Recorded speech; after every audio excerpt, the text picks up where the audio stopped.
I think it was a combination of things. I think the market probably got a little bit ahead of itself. And there is no doubt that the authorities were using the decline in the rate of inflation, crowing that that this meant that the problem has now been resolved, as it were. It might take a little while for it to be properly resolved, but basically they've conquered inflation.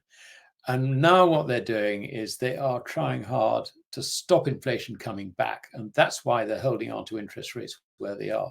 But don't worry, folks, we will lower interest rates. And that's basically been the story. But as I say, the stimulant into the economy is in the form of government spending in excess of government income.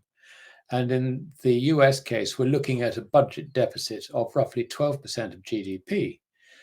France is something like 5-6%, UK similar. I mean, the standout naughty boy is basically the United States, the US government.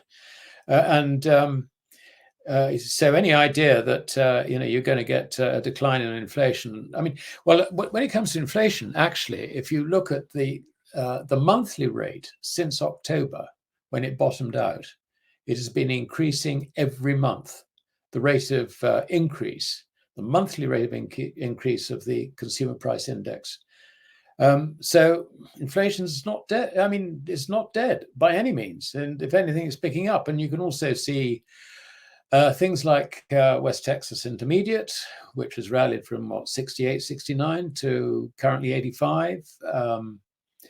You see, copper has picked up.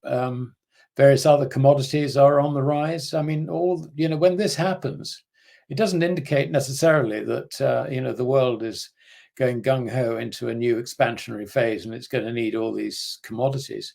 No, it's actually telling you that the purchasing power of the currency you measure their value in is going down, and that is the problem. There are two aspects of this. The one is the one I've mentioned, and that is the dilution, if you like, of existing currency by new currency being injected by a free spending government.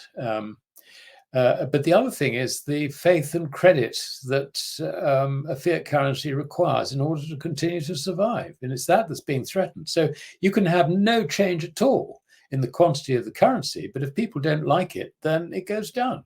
So, and I'm afraid that, the geopolitics are now working against America on that latter point.